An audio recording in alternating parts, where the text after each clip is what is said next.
Pollinator gardens saving the bees across America, Australia, Canada, the UK, France, Germany, Norway, and Switzerland. Hey friends, let's sit down together for a bit. Whether you're waking up to sunrise in America, firing up the Barbie in Australia, watching snow melt in Canada, putting the kettle on in the UK, biking past fields in France, walking through a Christmas market in Germany, seeing the northern lights in Norway, or breathing mountain air in Switzerland, we all share one little neighbor that keeps our world running: the bee. Why we should care more than ever, bees are not doing great right now. Their habitat is shrinking. Pesticides confuse them and make them sick. Weather is getting weirder and blooming seasons are shifting. Wildflowers that used to line roads and fields are disappearing. And when bees struggle, our food system feels it fast. 1 out of every 3 bites you eat comes from a plant that needed a pollinator. In America, that's almonds, blueberries, cherries, and pumpkins. In Australia, it's macadamias, avocados, and apples.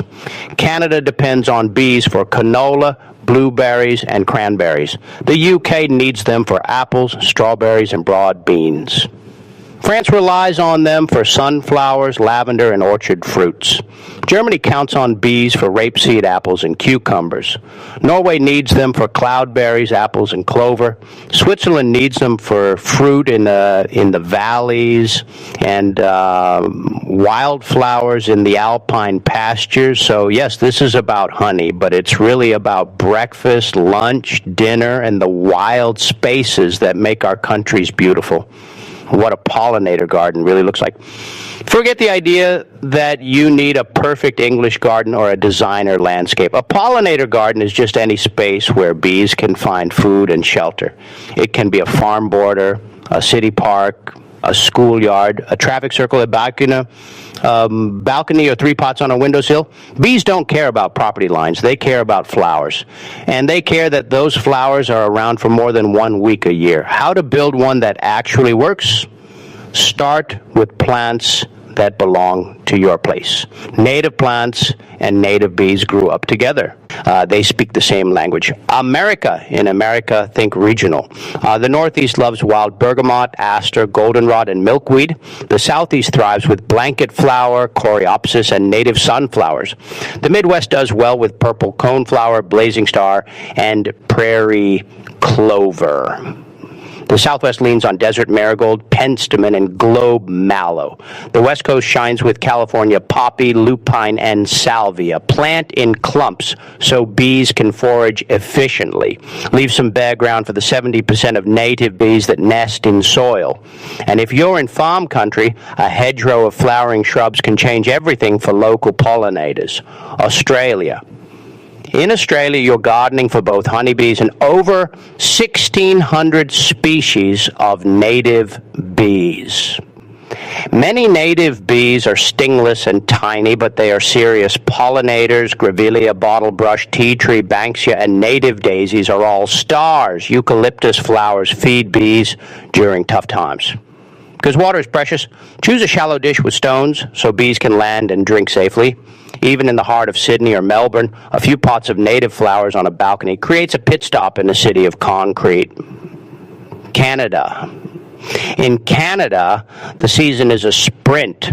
Early food is life or death for bees coming out of winter. Pussy willow, maple, and crocus are first meals. Then come wild lupine, fireweed, and black-eyed Susan. Asters and goldenrod carry bees into fall. Out across the provinces, leaving plant stems standing through winter gives stem nesting bees a home. From Vancouver Island to Newfoundland, a patch of native flowers means stronger berries, stronger orchards, and stronger ecosystems. In the UK, gardens cover more land than nature reserves. That's a huge opportunity. Lavender, foxglove, comfrey, borage, and wild marjoram are bee magnets. Ivy flowers are one of the last big food sources in autumn. So let it climb where it's safe. Dandelions and clover in the lawn are not weeds to a bee. They are the first cafe open in spring. Allotments, village greens, and even a window box in London can be part of a nationwide network of bee stops. In France, pollinators shape the landscape and the plate. Cornflower, poppy, vipers, bugloss, and wild thyme bring bees to fields and gardens alike. In the south, rosemary and lavender bloom almost all year. In the north, apple and pear orchards need wild bees to set fruit. Roadside verges and vineyard edges can be planted instead of mowed. A pot of chives or sage on a Paris balcony, a strip of wildflowers near a farm in Bordeaux, and a meadow patch in the Alps all help keep French food and French nature strong. Germany. In Germany, the move toward natural meadows is growing. Native mixes with corn chamomile, field scabious, knapweed, and yarrow support dozens of bee species. Linden trees are famous for their bee-friendly flowers and the honey they produce. Many cities now plant wildflower strips along tram lines and roads.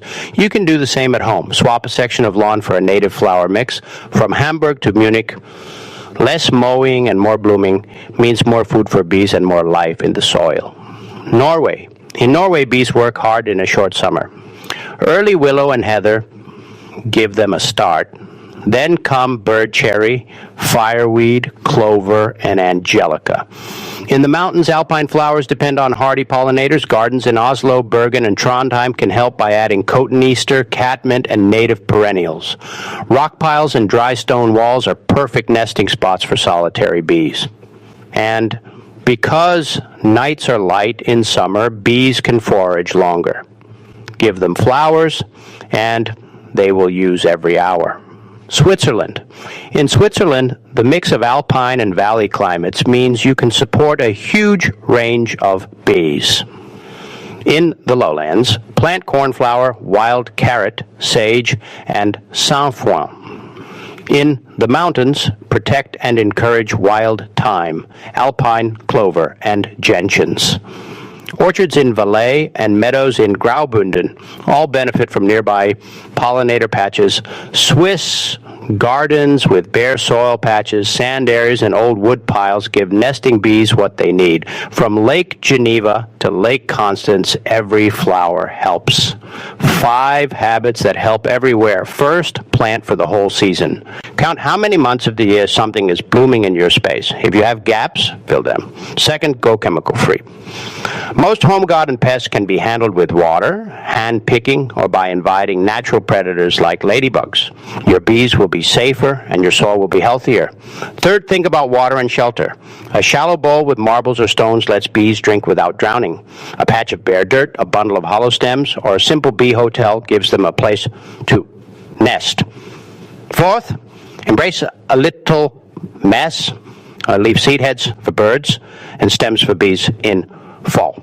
Wait until spring to do the big cleanup. What looks tidy to us often looks empty to wildlife. Fifth, talk about it. Tell your neighbor why you planted those strange wildflowers. Share seeds. Ask your town to mow less and plant more. Pollinator gardens are contagious in the best way.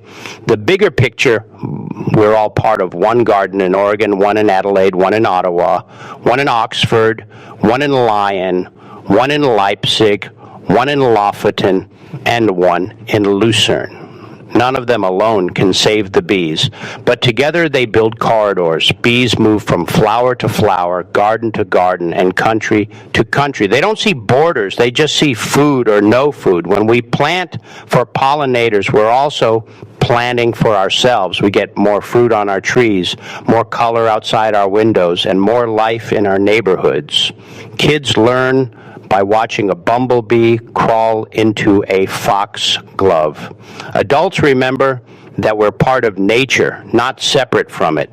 So here's my ask. This season, plant one more thing for the bees. If you already have a garden, add one new native flower. If you only have a balcony, add one pot. If you have no space, support a local project that's planting for pollinators.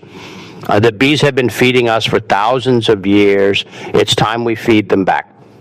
Let's make America, Australia, Canada, the UK, France, Germany, Norway, and Switzerland a little louder with the hum of healthy bees. Our food, our landscapes, and our future will be better for it.